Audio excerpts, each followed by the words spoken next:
Shalom and welcome again to another edition of Secrets of Meaning, the podcast and TV arm of Jewish Sacred Aging. I am your host, Rabbi Richard Address. Thank you very, very much for joining us. If you need to contact me about ideas or suggestions, just email me at rabbiaddress@jewishsacredaging.com. We're going to explore today in today's program something that has emerged in recent years as an interesting phenomenon within our community and indeed the United States aging community. And that is this issue of so-called Solo Agers. It was first brought to our attention on our website by a young woman named Carol, who writes a regular column for us on jewishsacredaging.com, and who raised this issue of, I'm alone, I have no spouse, I have no children. Stop talking everything about grandchildren, etc., etc., etc. We want to explore some of this issue, and to that, we've invited, and we're very happy to welcome to our today's program, Dr. Sara Zeff Geber, the author of this very, very interesting and essential book, Essential Retirement Planning for Solo Agers. Obviously available at all the local outlets, including, of course, the great God Amazon. So, Dr. Geber, thank you very, very much for joining us. I appreciate it, and I hope this finds you well and enjoying the summer. Yes, thank you. It's indeed lovely. I'm out in California in the Bay Area, and we're having a great summer so far, and hoping for no fires. Yes, hopefully no fires. Hopefully, that's people back east don't understand. I've spent the first 6 years of my rabbinate in LA, and with the fires. People don't understand how frightening those fires can be. But anyway, I hope just stay safe. The beginning of your book, Essential Retirement Planning for Solo Agers, the subtitle is also important, A Retirement and Aging Roadmap for Single and Childless Adults. You write, I wrote this book for those who live alone or for whatever reason have no adult children. Whether you are married, partnered, or single in that second half of life over 50, you will not have the safety net of that immediate younger generation to count on later in life in an emergency or even an extended illness. What brought you to this? Your own personal aha moment? Are you living this life? Is it part of your practice? Talk to me about that.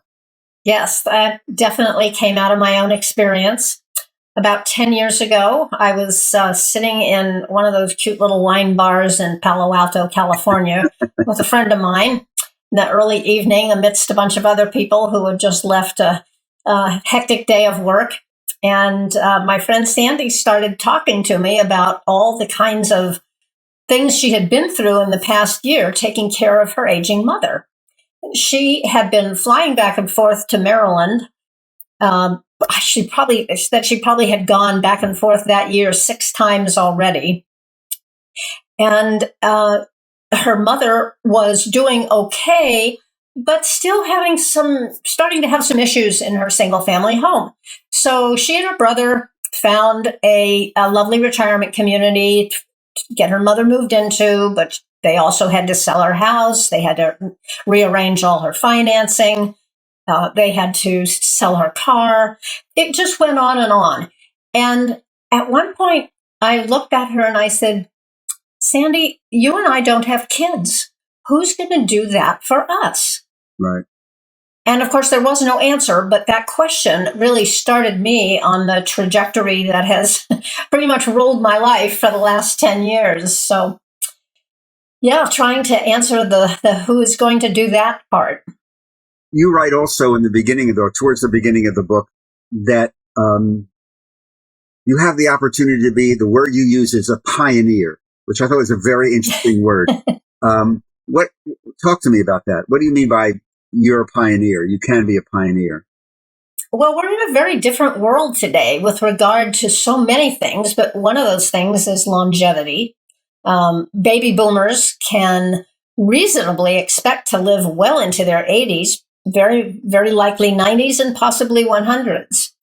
So we're living longer, but that doesn't mean we're necessarily living healthfully longer, and we may need more care, especially for boomers who are already experiencing some of the chronic diseases that typically afflict older adults.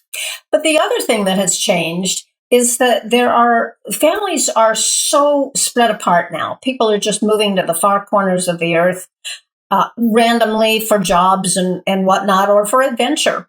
So in addition to all of that kind of diaspora of families, we also have a much bigger number of childless adults.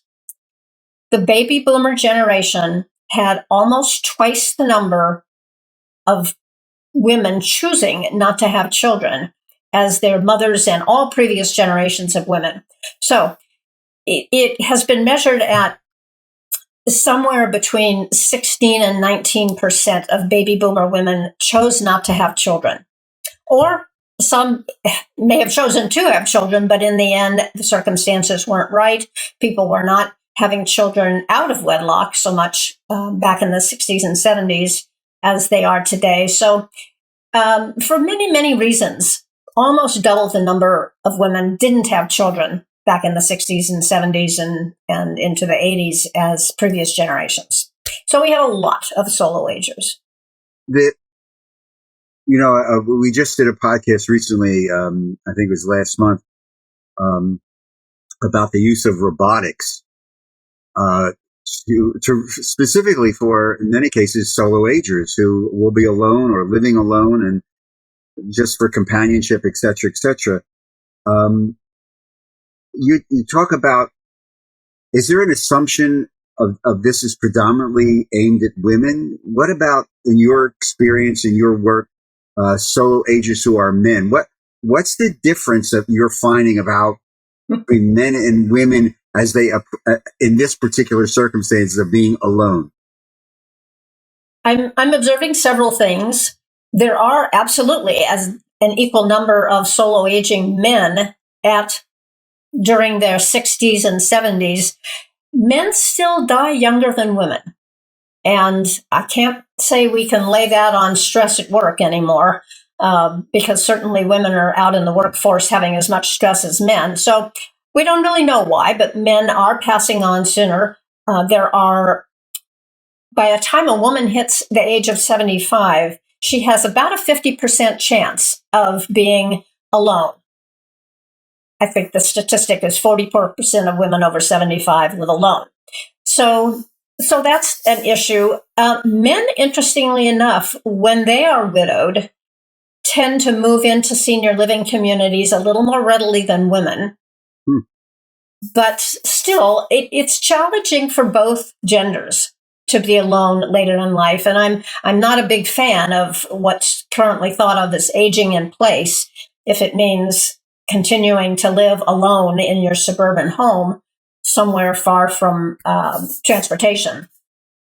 So we can talk about that further if you want. No. I mean, that's because the common, mentality is, I don't want to go into one of, quote, those places.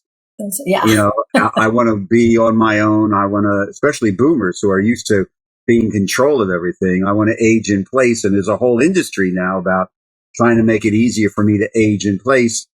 But if I'm aging in place without any community, any socialization, I'm going to die younger, aren't I? That's right.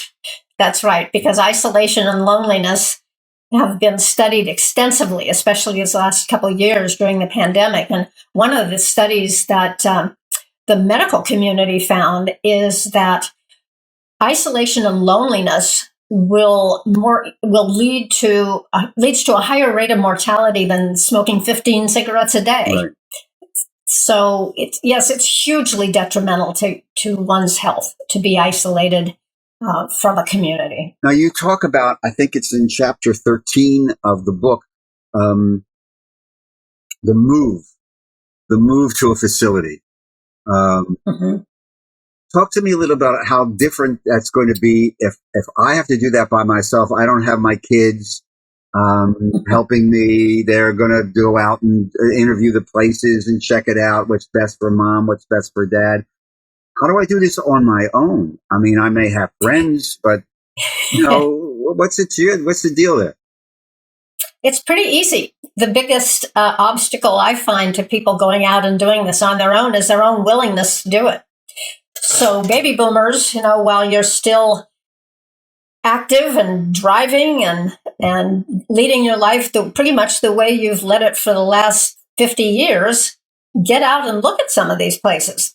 Now, I have no illusions that I am going to convince most people that they want to move into a retirement community, because boomers right now are looking at these communities and saying, that's not for me. That's not my lifestyle. I don't want to be sedentary, et cetera, et cetera.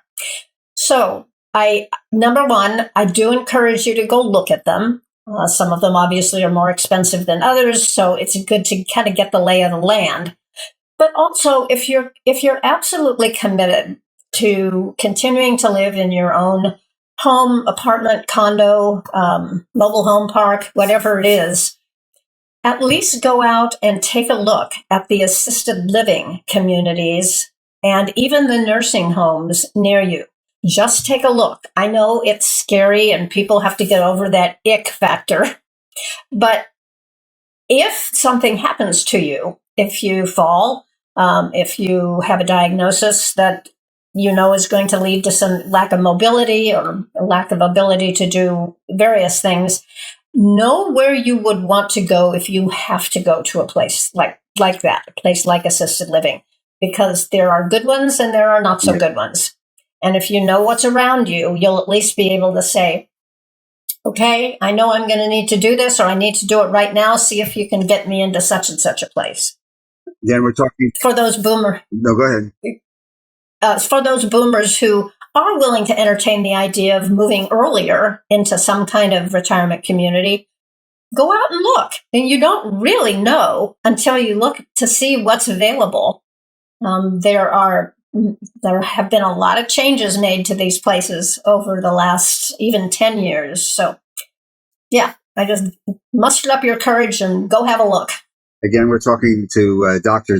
Sara Zeff Geber, the author of Essential Retirement Planning for Solo Agers, subtitled Retirement and Aging Roadmap for Single and Childless Adults, Amazon, local bookstores. You alluded to this. I just want to explore this a little bit because it's an issue that comes up in every single workshop that we do in our work in Jewish Sacred Aging. What I call the economics of aging. If I'm alone, and I may not be of that ability to afford stuff, how do I begin to manage my own finances? Because if I am alone, I don't have a support system, and I may not have children to move in with or say, can you help me out here? And you don't want to go to your friends because a lot of them are going to be in the same boat. How do we begin to manage that, especially in this day and age when everything is so expensive? I mean, you talk about going into interviewing a CCRC or assisted living facility, etc. The cost per month of an assisted living room apartment is astronomical to some people. Totally unaffordable. Yes. Yeah, it is. And there's a huge, what senior living industry calls the forgotten middle, of people who have too much in the way of assets and or income to qualify for any kind of government assistance, but yet they don't have enough to afford the monthly rate of one of these communities that we're sort of talking about. So what you can do, there are a number of things you can do, and I know I'm probably talking to a people that represent the entire range of the economic strata out there. There, in every county and parish in the U.S., there is something called the Area Agency on Aging. In your particular area, it may be called the Council on Aging. It may be called the Office of Aging through your county. But that's a great place to start. They have lots of resources. They can tell you what's available in your area. There is government subsidized senior housing that often has quite a waiting list. So if you're interested in that, sign up early. I find the biggest obstacle to all of this is that boomers just don't want to believe they're going to Right. age. So if they feel fine today, there's absolutely no motivation to get out there and check out these resources. And that's the biggest obstacle to get over. Once you start checking them out and really understanding what's available at your local senior center, at the area agency on aging, I think that it will at least help you understand what your options are a little better. How important is it to connect with a very good elder care attorney? I think it's pretty important for everybody to have an estate plan, meaning having set up your powers of attorney for both finances and health care. Your state may have an advance directive that is legal in all hospitals and any healthcare facility. It's important to do that. One of the challenges that solo agers have, and a question I get asked probably as much or more than anything else, is how do I choose someone when I don't have any family? How do I choose someone to have my power of attorney? Right, right. And that's a very challenging question to answer, but it's one of the most important ones.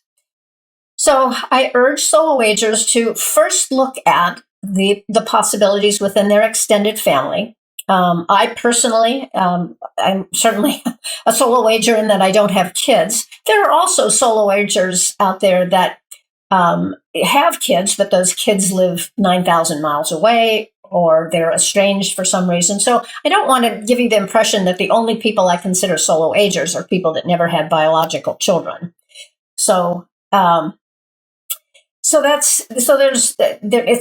We're talking about a pretty large number of people. And so back to the elder law attorney, it's good to have an elder law attorney help you with that estate plan. More and more, not only attorneys, but financial planners are getting they're getting the hint that there are a lot of solo agers out there. I speak to a lot of groups of attorneys and groups of financial planners, and they're starting to realize that because their clients often are baby boomers, and so many of them are solo agers. So, yeah, there's a lot of professionals out there that can be very helpful, and I encourage people to use them to the extent that you're able financially. And again, your area agency on aging can help you with some of that financially. You write in the book about a community that is just beginning to talk about their own aging process, and that's the LGBTQ community, who are, as you mentioned, and the statistics that you quote, in many cases are age alone, without benefit of children or extended family, and sometimes they've been cut off from their own families for a variety of reasons. Talk to me about some of the issues that you raise and some of the advice that would be pertinent to this community. I think pretty much everything that I raise in the book is pertinent to the LGBTQ community. So many boomers in the LGBTQ community are solo agers for just the reasons you mentioned, Rabbi. And there's a question of the big question of where will I live?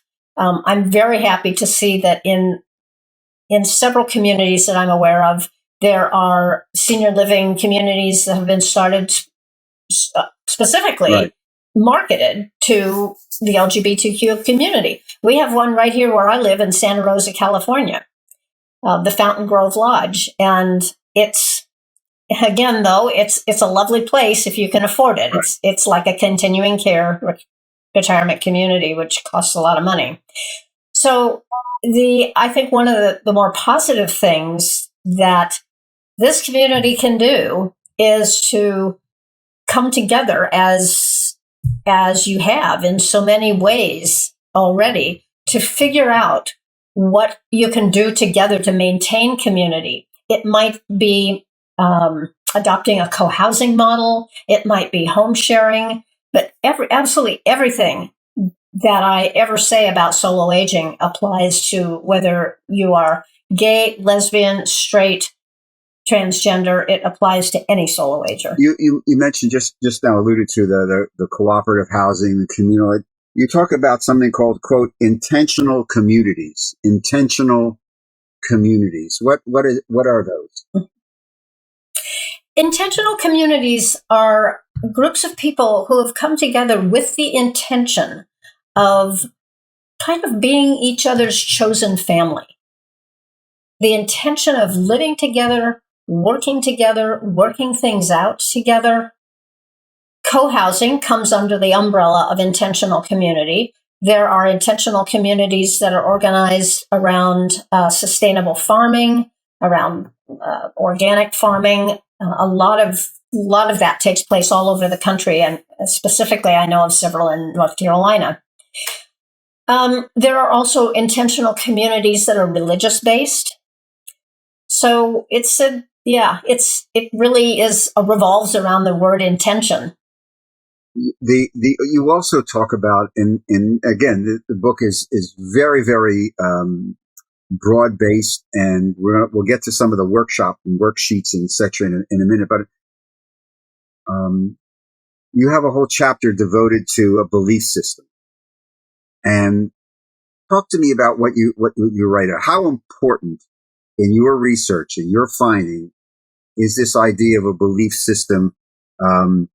I think you say in the book, something larger than yourself. How does that impact as a solo ager? I don't know that it impacts solo agers any differently than it impacts people who are parents and have children, or who have family around them. All of the research that's been done on what's important to people later in life shows that as people age, they tend to gravitate kind of naturally toward a belief system, maybe back toward their religious roots, maybe something entirely different, maybe a religion from somewhere on the other side of the planet, but something that helps ground them in their thoughts about death and the afterworld, and whether there is an afterworld, because our thoughts turn to that. Right. Inevitably. So that's really what I'm talking about. Yeah, I mean, that's why this comes up all the time in workshops that we do. Right? You get to that certain point in life and you realize you have to confront your own mortality, whether you like it or not. And that's why so many people are searching, and which is why we, call this thing Seekers of Meaning. And so it's not it's a bolt from heaven. It's quite obvious. You have in this book 6 keys. Walk me through that. And I think you break them down into some chapter headings. But what are these keys to successful solo aging? You're going to make me get out my book. Oh, okay. That's always the danger when you talk to somebody who wrote about it. Did they memorize the entire book? That's right. I wrote this book 5 years ago, and now, and of course, my thinking evolves. But let's see. Well, you mentioned you talked a little bit like the financial security, self-awareness, health. Yes. I mean, the health thing is extremely, and many boomers right now are intensely committed to staying healthy, more so a lot of times than our own kids' generation. So these are the keys that you talk about. Go ahead. Yes. So absolutely. I actually like to talk about it as kind of one of those proverbial 3-legged stools, right, where your health and well-being is one of the legs. Your finance and legal preparation is another. But the third, which I really consider the most important, is your social network. Having that foundation of community, whether it's family or any other kind of community around you. I like to think of it as a social support system or a social network. So to me, I talk more about about that 3-legged stool now than about dividing it up in any other way. Does that make sense? Perfect sense. It makes perfect sense. It's really, again, it's an approach to try to tell people or teach people or engage people in a more holistic approach to living. regardless of whether you're a solo ager or you have an extended family of hundreds and hundreds of people, it really is this intention of really a holistic approach, not only economically, socially, spiritually, emotionally, and economically as well, I would imagine, which is one of the reasons why I think, Yes. which is very interesting, because towards the end of the book, you have a chapter that says, find yourself a younger support system. And so here you have a book on solo aging, and you almost come to the end of it and say, but by the way, it's really important for you to get a support system made up of younger people. Talk to me about that.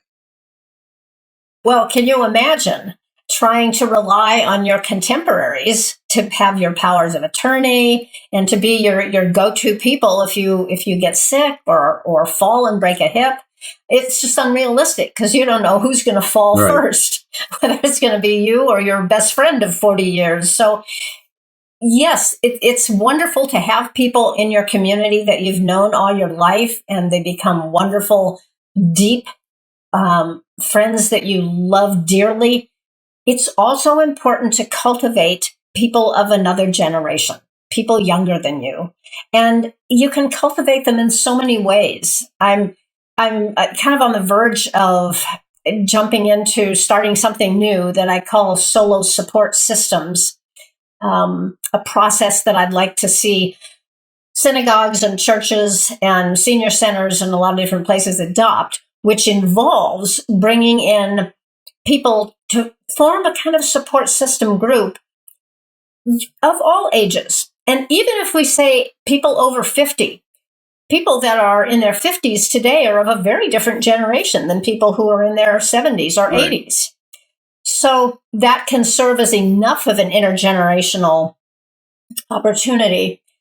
But gosh, I've personally, I have met younger friends that I've kind of cultivated, if you want to call it that, and to be better friends than just my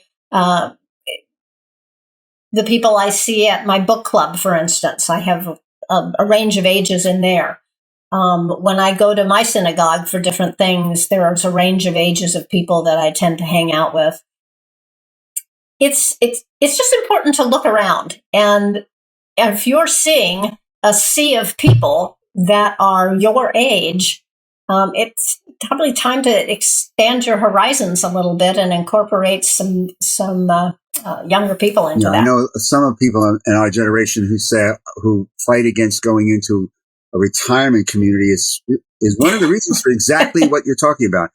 That I need to be in an intergenerational environment to get the vibes from the people in their 20s and 30s and 40s.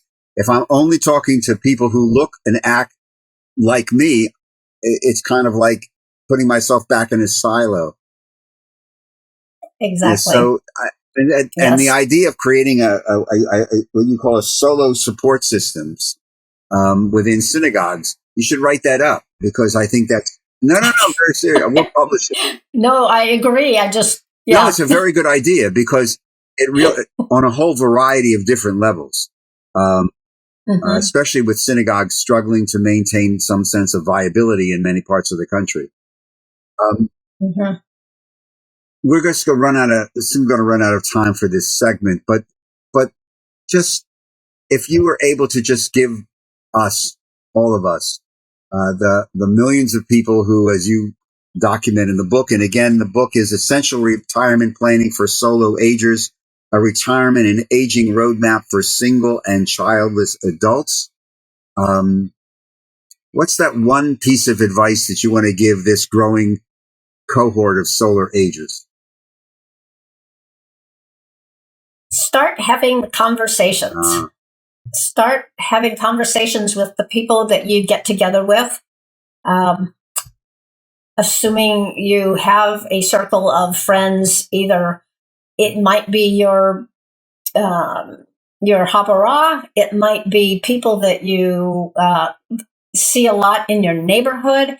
It really could be any group, but be brave and start talking about the future. Start talking about, what are your plans for later life? Where do you think you'd like to live when you get into your late 70s or 80s? Or it's always 10 years in front of us, right?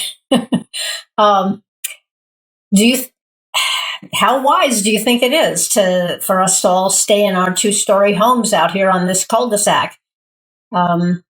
Just start the conversation. I think that's the important thing. That'll start you thinking about it, and it'll start your friends thinking about it too. Dr. Sara Zeff Geber, author of Essential Retirement Planning for Solo Agers. Dr. Geber, thank you very, very much for joining us. This is very important work.